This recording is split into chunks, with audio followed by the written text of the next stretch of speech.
Então agora sim, o meu olá para todos. Então, como vocês já perceberam, quem esteve na hora anterior, nós iniciamos o estudo deste livro, Missionários de Luz.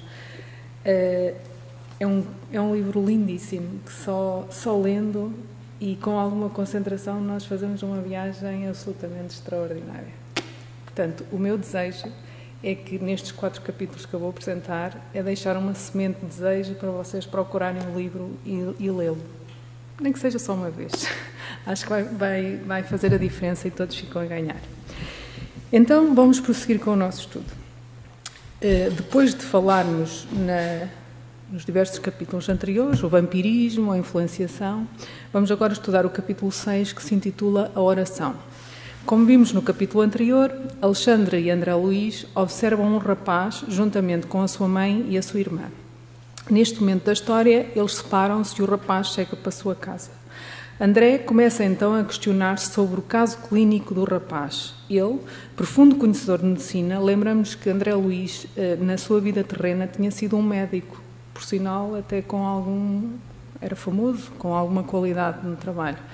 E quando desencarnou, depois de ter passado pelo umbral, foi acolhido na colónia espiritual Nosso Lar, onde trabalha e desenvolve a sua espiritualidade, mas nas horas vagas voluntaria-se para aprender ainda mais, através de exemplos práticos, com a intercomunicação do mundo espiritual e do mundo terreno, que muitas vezes vem à crosta, acompanhado de Alexandre, mas também com aquilo que nós fazemos aqui, com palestras, cursos, de uma forma assídua, rigorosa, e assim prossegue. Então, como já dissemos, ele era profundo conhecedor da medicina, era médico na Terra, tinha sempre uma solução para as doenças que se apresentavam aos seus pacientes, tanto como tratamento medicamentoso como cirúrgico. O caso do rapaz era diferente para ele. Vítima de vampirismo, o rapaz ficava desesperado intimamente. André observa que o vampirismo não ocorre apenas no ambiente dos encarnados, como nós vimos até aqui, mas também no lado espiritual. Os espíritos das zonas inferiores, longe do caminho evolutivo, reúnem-se em comunidades com permutas magnéticas de baixas energias e acabam por se exteriorizar naqueles encarnados que ficam na mesma sintonia vibratória. No mundo dos encarnados, temos remédios para quase todas as doenças, ou para a cura ou simplesmente para o alívio. Mas e na espiritualidade? Questiona então André Luís. Qual o remédio para um caso como o vampirismo? Alexandre explica então. Na Terra, entre os encarnados, o equilíbrio do corpo depende do equilíbrio das expressões mentais. Pensamento, cria energia. É lógico que uma pessoa equilibrada moralmente, espiritualmente e fisicamente não terá como companhia espíritos inferiores. Isto parece-vos óbvio, não é? Mas sim espíritos da mesma sintonia com o mesmo grau de conhecimento, ou superior. Portanto, entre nós, o melhor remédio, qual é que é? É a reforma íntima, para vigiarmos e conseguirmos ter apenas pensamentos que nos fortifiquem e que sejam dignificantes. Este remédio não tem contraindicação e o efeito é quase que imediato, se tomado com muita fé e perseverança. Já do lado dos espíritos desencarnados, existem também processos para sanear estas moléstias provocadas pelo vampirismo. Porém, são processos apenas de ordem exterior, ou seja, o próprio espírito deve-se consciencializar e procurar curar-se, pois, como diz Alexandre, cada filho de Deus deve ser médico de si mesmo em primeira instância. Até o espírito aceitar esta verdade e entender todos os princípios dela, ele continuará sujeito a incessantes desequilíbrios. Continuando a seguir o rapaz até ao seu lar, Alexandre vai demonstrar a André uma das várias medicações espirituais contra o vampirismo sobre os encarnados.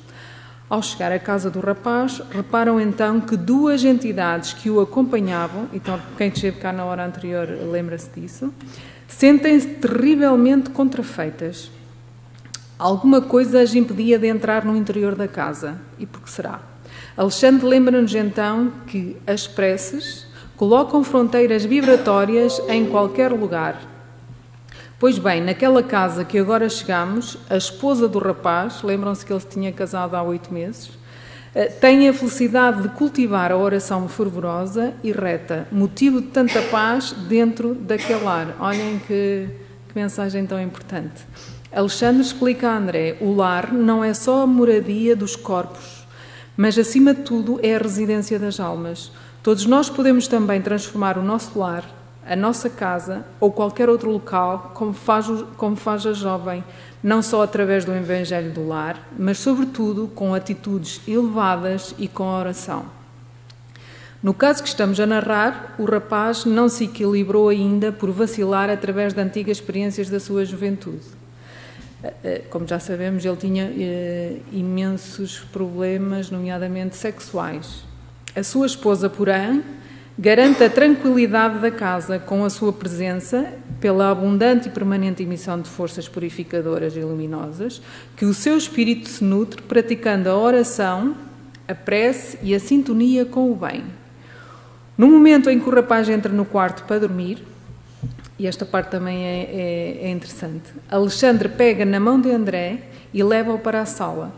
Isto mostra-nos que, ao contrário do que possamos pensar, os espíritos superiores não ficam ao nosso lado nos momentos íntimos, pois dentro da sua grandeza o respeito é profundamente observado. Agora, se as nossas atitudes, sobretudo na intimidade, são inferiores, atraímos sim espíritos da mesma sintonia e a nossa intimidade não será respeitada. Na sala, eles encontram uma entidade que André reconhece ser a esposa do rapaz, desligada do corpo físico no momento do sono. Ou seja, ela estava no quarto com o rapaz, mas desdobrou-se no sono para vir falar com Alexandre e com André.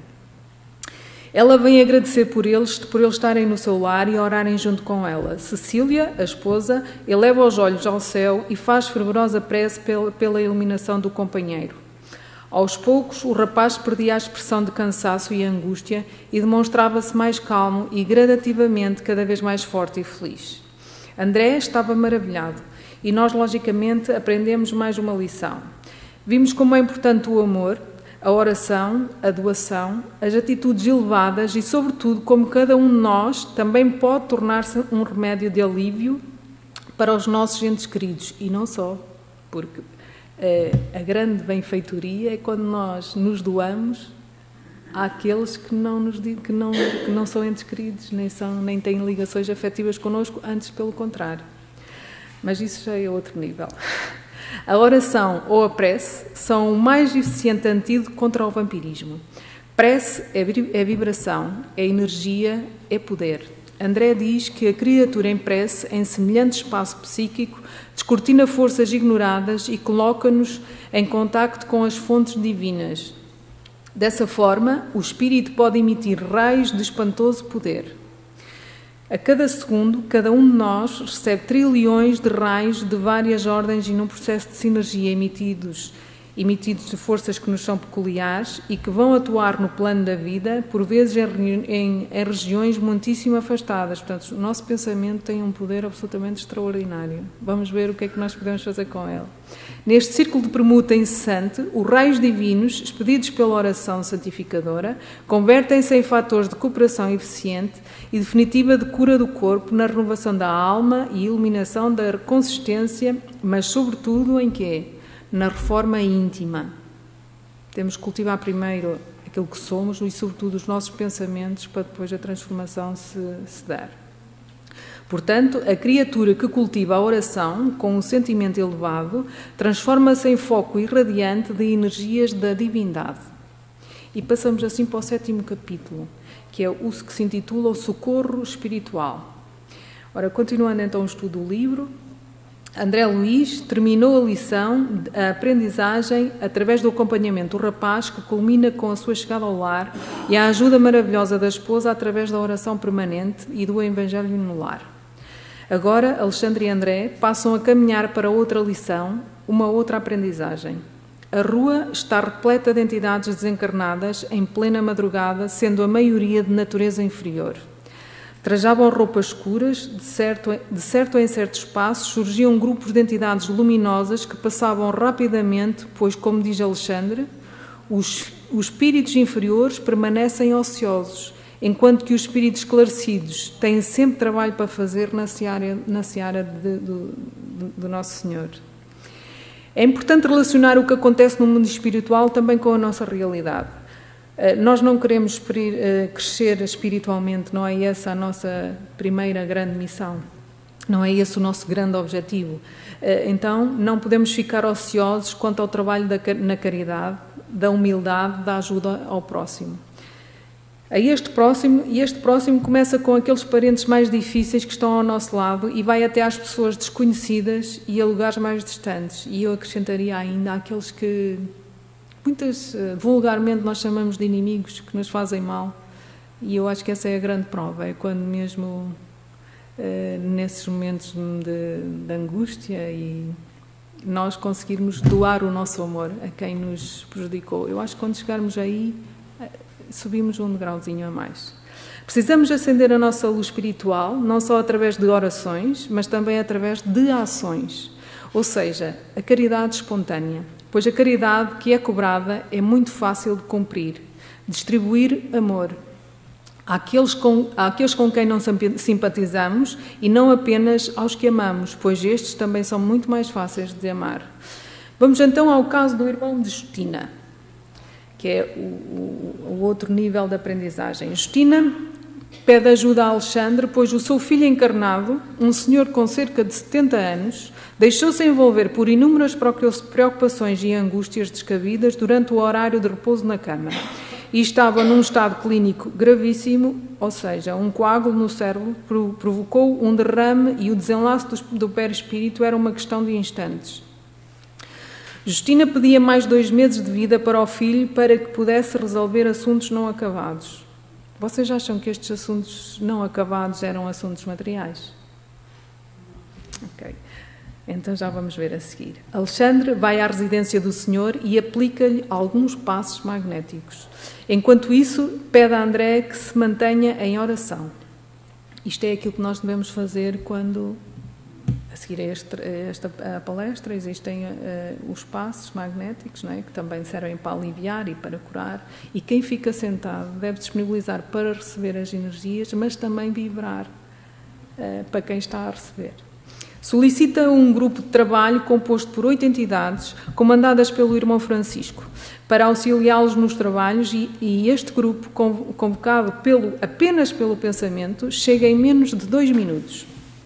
Solicita também um doador de fluidos, encarnado. O irmão Francisco sugere Afonso. Estas equipes de trabalho, é importante que se digam, são mistas.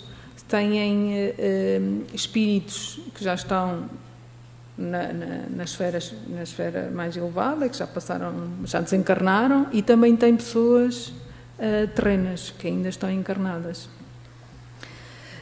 O irmão de Francisco sugere Afonso, que é um rapaz que já colabora com o grupo, mas Justina, a mãe do senhor que está enfermo, tenta sugerir as netas que estão a dormir no quarto ao lado. Ou seja, porquê? Porque as netas, as filhas do senhor, eram supostamente as pessoas que mais amor nutriam por ele. Porém, Alexandre diz não ser possível, pois necessitam de alguém equilibrado mentalmente, o que não acontece quando os integrantes da família, num momento de aflição semelhante. André, perante a gravidade do estado clínico do senhor, tenta perceber junto de Alexandre a causa do adiamento do desencarne conforme o pedido da mãe. Então, o filho de Justina estava viúvo há cerca de 20 anos e chegava ao momento de desencarnar, porém necessitava de mais alguns dias para resolver alguns assuntos aqui na Terra. Eles não dizem quais são, apenas dizem, lógico, que não materiais. Todos nós estamos num planeta de expiações e provas, toda a gente já sabe disto. E provavelmente aquele senhor deveria ainda terminar uma prova ou uma expiação em poucos dias. Afonso, o doador, o colega trabalhador que ia doar os fluidos, chega e coloca então as mãos sobre a fronte do idoso e Alexandre começa a transferir fluidos de Afonso para o enfermo. A transformação na forma perispiritual é quase que imediata. Terminado, Alexandre chama Justina e diz que esta ajuda deve dar ao filho pelo menos mais 5 meses de vida. Porém, se ele continuar a ter as preocupações noturnas desnecessárias, poderá provocar novamente o problema e aí será inevitável o desencarne. Pede-lhe que, através da intuição, procure ajudar o filho nos próximos dias para que ele cumpra o que se faz necessário. E então, qual será o receituário? À noite, ao deitar-se, uma boa oração e, se surgirem pensamentos ou fantasmas, como diz o Alexandre, que são os fantasmas das dívidas, das vinganças, dos ódios, façam uma oração, pelo menos uma oração para cada um. Pensou, orou. É este o receituário que Alexandre dá ao enfermo. Isto chama-se orar e vigiar. André quer saber mais sobre o grupo do irmão Francisco. Ele explica que existem aos milhares de grupos iguais a ele, iguais ao dele, são falêns de socorro ligadas às diversas colónias espiritual. A do irmão Francisco é ligada à colónia do Nosso Lar, que é aquela que nós já conhecemos melhor, e cada grupo tem tarefas diferentes. Existem também, além deles, como diz o irmão Francisco, grupos de espíritos mais elevados que eles não têm contacto, portanto, quem está na colónia espiritual não tem contacto com os espíritos mais elevados que os auxiliam e que não chegam sequer a vê-los, mas que lhes dão assistência e sustentação. O irmão Francisco relata que nós encarnados pouco sabemos da aflição que existe com aqueles enfermos que estão prestes a desencarnar.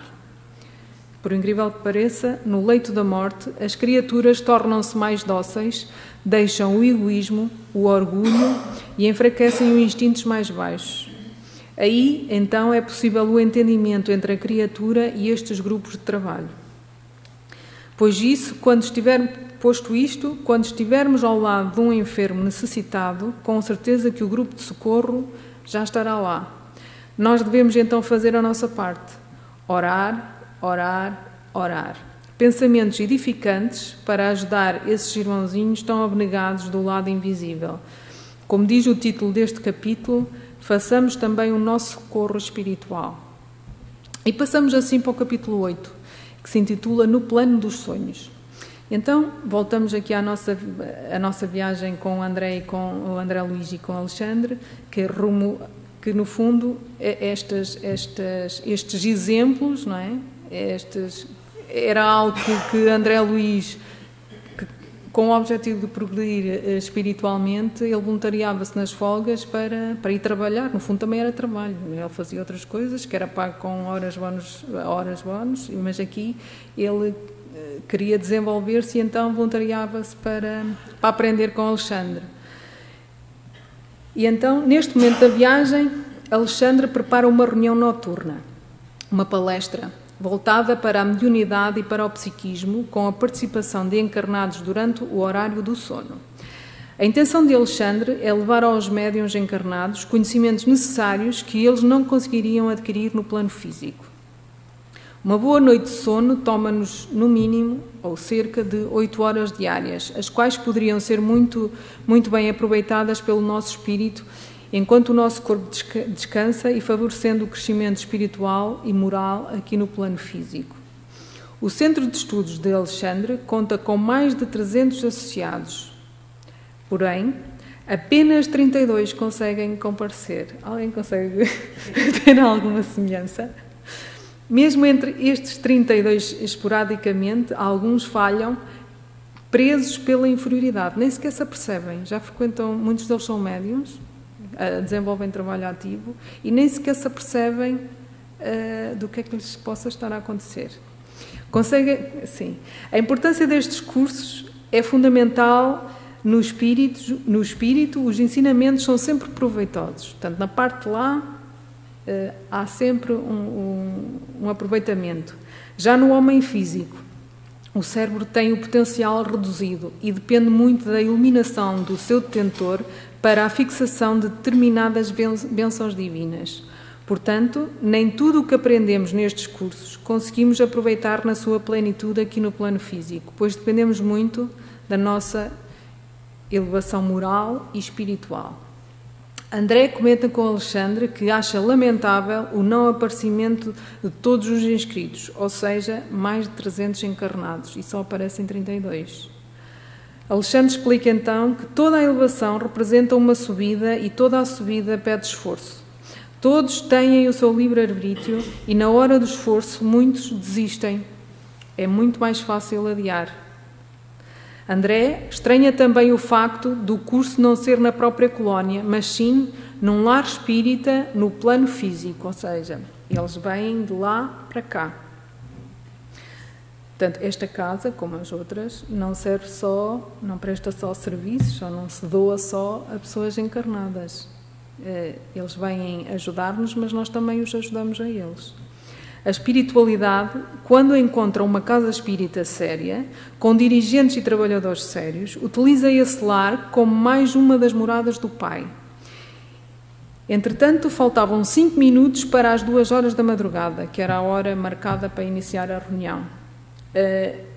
E então André tenta explicar aquilo que vê.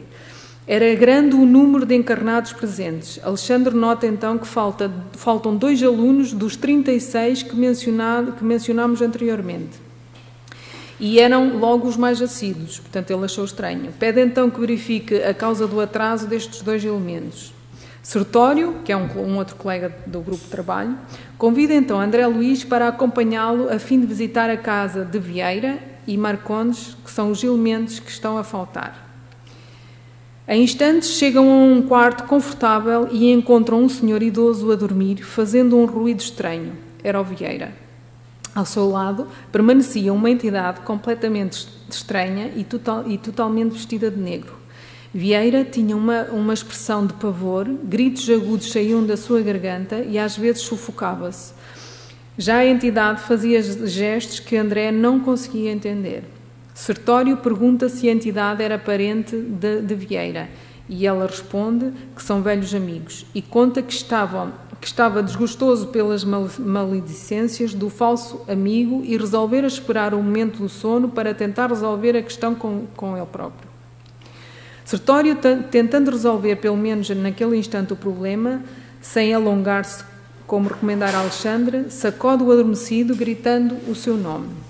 Vieira acorda então muito assustado e confuso e acaba por dizer: graças a Deus que acordei, que pesadelo terrível. Será possível que eu estava a lutar com o velho Barbosa? Que era a entidade. Ele questiona isto, mas há uma parte que eu não coloquei aqui. Ele pensa isto, mas depois diz: não, eu estava a sonhar porque jantei muito e fiquei afrontado e a digestão estava difícil. Ao saírem, André Luís nota que Vieira, ao invés de tentar ouvir a sua consciência sobre as maledicências e leviandades que cometera, procurava arranjar um pretexto fisiológico para o seu pavor noturno, colocando a culpa no estômago ou na comida do dia anterior. Vieira era médium e já trabalhava na casa espírita e mesmo assim, em trabalho ativo, e mesmo assim deixou-se influenciar sem querer, sem questionar, quanto à influência que provocou a ausência na reunião. Eles agora vão para o apartamento de Marcondes. A cena que encontram é mais deprimente. Marcondes estava deitado na cama, parcialmente desligado do corpo, com a aparência relaxada de quem é viciado, tendo ao seu lado 3 entidades femininas em atitudes pouco edificantes. Também era médium. De súbito, Marcondes vê Sertório e André Luís e levanta-se muito envergonhado. André repara que as 3 entidades femininas eram da pior espécie que já vira no umbral e André passou os tormentos no umbral. Passou muito tempo no umbral e passou por situações muito delicadas. Elas começam a fazer tremenda algazarra, dizendo que Marcondes era delas e Sertório, vendo Marcondes triste e humilhado, resolve retirar-se, a inteligência de um espírito superior. Resolve retirar-se e acordá-lo, pois quando isto ocorrer, ele terá uma lembrança tão desagradável que será duradoura, mudando os seus pensamentos inferiores e afastando aquelas irmãs menos edificantes. Sertório explica a André Luís que não se podem demorar e que voltarão naquele mesmo instante ao lugar do curso e que os outros elementos do grupo não podem ser prejudicados por causa daqueles 2 irmãos. A atitude de André em querer ajudá-los era muito bonita, mas que eles precisavam de passar por tudo aquilo a fim de aprenderem a orar e, sobretudo, a vigiar. Já o grupo teria uma aula muito importante sobre mediunidade que muito os ajudaria na sua caminhada e progresso. Então vamos lembrar alguns fatos importantes que aprendemos neste capítulo. O hábito da oração, não só durante a manhã, mas principalmente durante a noite, faz com que, ao deitarmos, através dela, façamos uma ligação com a espiritualidade e, durante o sono, o nosso desprendimento possa ser proveitoso através de cursos de elevação e trabalhos de caridade. Apesar do nosso corpo físico estar em descanso e em repouso, o nosso espírito continua em trabalho. Outro facto notado é que, mesmo na espiritualidade, nós temos ao dispor várias ferramentas que contribuem para o progresso espiritual. Cursos importantes como este que existiam, e mesmo assim, com uma amplitude de 300 inscritos, apenas 32 disponibilizam a assistir, demonstrando o poder da influência dos espíritos mais atrasados. Não é? Destes 32 ainda faltam 2 porque são influenciados a não ir. Isto ocorre também entre nós encarnados, quanto aos cursos e palestras e estudos disponíveis na Casa Espírita. Muitos dos cursos começam com 20 ou 30 alunos e terminam com menos de 10 pessoas. Isto é uma realidade, infelizmente, aqui e em muitos outros sítios. Notamos também a preocupação de Sertório quanto ao voltar dentro do horário, e isto é uma questão muito importante. O facto de virem 10 minutos, um quarto de hora antes, prepararem-se, que é para depois, à hora marcada, começar a palestra. Porquê? Porque a hora marcada não é só para nós. Existe uma equipa que está por trás que também que assumiu o compromisso, e isso tem que ser respeitado. Para a espiritualidade é muito importante o horário. Todos devem ser cumpridos, demonstram a nossa responsabilidade, elevação moral e espiritual. Portanto, o Evangelho no lar, os trabalhos do centro, enfim, tudo o que envolve os nossos amigos espirituais tem horário e deve ser observado e obviamente cumprido. Eles cumprem à risca. E nós? Será que cumprimos? Será que respeitamos o compromisso com a espiritualidade amiga? Nós sabemos que ela está cá, mas muitas das vezes... Então, passamos para o capítulo 9. Mediunidade e fenómeno. Então, já no início, a palestra tinha dado início, não é? Que a Alexandra se propôs a fazer. O auditório da Casa Espírita estava repleto, e então, nos primeiros lugares, perto da mesa diretora, estavam os alunos inscritos e persistentes. Ou seja, dos 300 inscritos estavam os 30, porque 2 acabaram por faltar. E porquê? Porque estavam, infelizmente, não é, fora da sintonia com a espiritualidade e acabaram por fracassar. Pese embora sejam os 2 médiuns em trabalho ativo numa casa espírita. Portanto, só para vermos a força e o rigor e a disciplina que todos nós devemos ter quando assumimos alguns compromissos. Já nos demais lugares estavam os espíritos encarnados que participavam esporadicamente nos cursos, ou eram convidados pelos mentores das casas espíritas para aprenderem e aperfeiçoarem a mediunidade. E André conta mais de 100 espíritos encarnados e uma grande quantidade de trabalhadores desencarnados que pertencem a grupos de socorro que aproveitam aquele momento para se aperfeiçoarem. Se calhar numa folga, às 2 da manhã, aproveitam para aprender. Então vamos ver um bocadinho a organização e o rigor, que muitas das vezes nós não conseguimos perceber o rigor e a disciplina que uma organização deverá ter. Para manter a ordem dentro dos trabalhos, apenas são permitidas perguntas aos alunos comprometidos com o curso. No caso, aqueles 32. E mesmo assim, por escrito e antes do início dos trabalhos, para que a palestra possa ser organizada de acordo com a necessidade de esclarecimento. Portanto, os alunos que estão inscritos, vêm para se cultivar, mas fazem o trabalho de casa. Porque é lançado o tema e eles estudam em casa e depois antecipadamente fazem as perguntas que têm a fazer e o palestrante ou o orador trabalha a palestra, isto para otimizar. Obviamente que tem o tema, é ele que decide e é ele que conduz a palestra, mas no decorrer da palestra ele esclarece as questões que foram colocadas. Então Alexandre começa a explanação com uma prece. Destaca um ponto muito interessante da prece. Alexandre pede ao Senhor o dom de compreender o auditório e ser por ele compreendido. E então prossegue. O tema então daquela noite era mediunidade e fenómeno, e vou fazer apenas algumas porque não tenho tempo, algumas citações de trechos do capítulo, mas o interessante é que todos tivéssemos o desejo ou a possibilidade de ler, porque este capítulo não dá para falar, tem que se ler, e se nós estivermos um bocadinho concentrados, nós vivemos mesmo aquilo, e é algo extraordinário. Todos queremos alcançar a sublimidade do espírito, sendo que ainda não somos sublimes. Estamos muito preocupados com o fenómeno e pouco preocupados com a nossa transformação interior e com a nossa reforma íntima. Os médiuns pedem orientações mediúnicas face às dificuldades que encontram no seu dia-a-dia com os problemas psíquicos e fisiológicos. Querem realizar coisas generosas, grandes obras, através de revelações superiores. Sonham com conquistas e realizações gloriosas e sublimes. Deverão entender que, antes disso, terão de corrigir as suas atitudes mentais diante da vida humana. Como vão tentar boas ações sem conseguir uma base moral sólida? Como poderão atingir os fins sem antes entenderem os princípios? A fé não pode ser reduzida a um simples amontoado de promessas brilhantes. Para elevar a nossa luz interior e colocarmos nela a luz divina, é necessário muito, mas muito trabalho.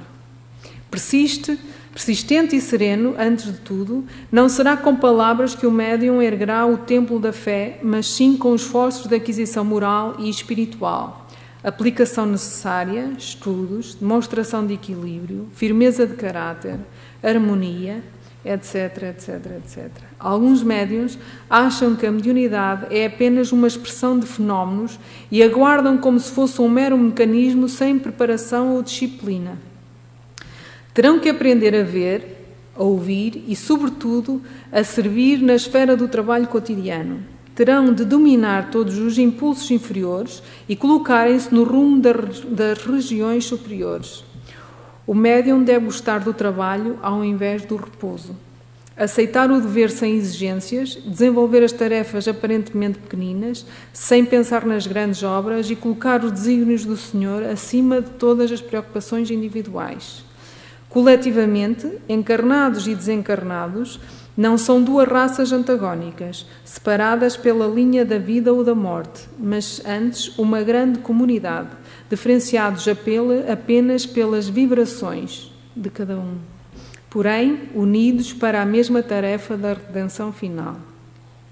É incompreensível um médium achar que pode realizar os sublimes serviços de mediunidade sem aprender os ensinamentos do Espírito de Verdade, que na realidade é o próprio Jesus Cristo. Não existe outra porta para a mediunidade, não existe mesmo outra porta para a mediunidade se não colocarmos ao serviço de Deus, não é? Do Pai. Sem os ensinamentos de Jesus, a mediunidade será um simples meio de comunicação, o qual poderá ser utilizado por interessados em perturbações, tanto do lado dos encarnados como dos desencarnados. Muitas vezes, o médium acha que, sem a preparação necessária, sem cultivar dentro dele as qualidades de Jesus que Jesus nos ensinou, através do trabalho, da caridade, do estudo da doutrina, através dos livros sagrados, estudo do Evangelho, da reforma íntima, moral e espiritual, da prática sistemática da humildade e, sobretudo, do amor.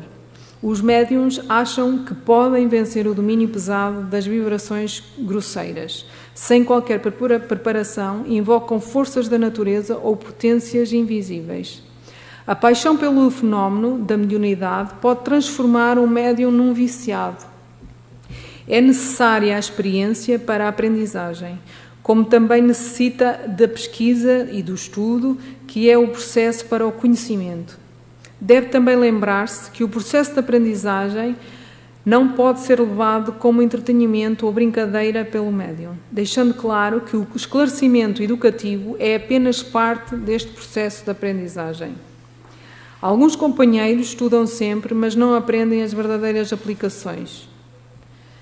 Outros são excelentes oradores, porém não se iludam a si mesmos. Se o médium pretende o desenvolvimento superior, o qual deve ser a sua aspiração lógica, deve abandonar os planos inferiores e fazer imediatamente a sua reforma íntima, total e integral. Se pretender o intercâmbio com os espíritos inteligentes, deve crescer no conhecimento e valorizar as experiências e intensificar as luzes do raciocínio. Se quiser a companhia sublime de espíritos elevados ao seu lado, santifique-se na luta de cada dia. Se deseja a presença dos bons, deve tornar-se bondoso com os seus semelhantes. Tudo dentro da lei da sintonia. Se o médium tem desejo de transformar o próximo, e isto atormenta a sua alma, deve lembrar-se que existem 1000 modos de o auxiliar sem se impor. Deve-se desligar do excessivo verbalismo sem uma obra. Primeiro a obra, depois as palavras. E as obras não são só as do bem, mas principalmente as obras silenciosas da renúncia, da paciência, da esperança, do perdão e no trabalho do entendimento de cada dia com Jesus Cristo. Estas obras abrem uma porta imensa dentro das nossas almas. Ter sempre em mente que não devemos esperar que um espírito superior venha até nós, mas, pelo contrário, devemos nós, com as nossas ações e transformações, aprender a ir até eles. Mas isto só acontece se nós fizermos o trabalho de casa. Porque um espírito superior consegue descer a um nível inferior, mas os inferiores não conseguem ir a sítios superiores. Através da reforma íntima e da transformação interna. Não podemos permitir... Estou quase a acabar. Peço desculpa. Não podemos permitir que, como médiuns, o egoísmo e a vaidade, como médiuns, o egoísmo, a vaidade, os apetites inferiores e as tiranias do eu quebrem o fio de luz que nos liga à divindade. Devemos sempre recordar que a nossa capacidade de servir e a nossa posição de trabalhadores está para Deus como as pedras preciosas da terra estão para o sol. Quanto mais nobre é a pureza da pedra, mais possibilidades apresenta para refletir o brilho solar. André, comovido, observava o acontecimento tão singular e o orador emitia uma intensa luz que envolvia a plateia com raios brilhantes que o infundia com um estranho encantamento de sublimidade. Destaca o quanto as palavras de Alexandre tocavam o coração dos presentes e a plateia acabava por chorar de alegria, tamanha era a emoção e as vibrações sentidas. Por fim, a reunião encerra com uma prece de reconhecimento ao Senhor. É assim, é uma pena eu não conseguir transcrever tudo o que está lá, porque há muitos detalhes que nos levam mesmo para outra dimensão. Então eu espero que estas palavras nos impactem e que sejam úteis não só para quem esteja em desenvolvimento de mediúnico ativo, mas lembremos que o intercâmbio mediúnico acontece em qualquer momento e em qualquer altura e a qualquer um. Estamos sempre em comunhão com o mundo espiritual e desejo então que a reforma interior seja uma realidade e que se reforce a cada dia. Então, o meu muito obrigado pela vossa atenção.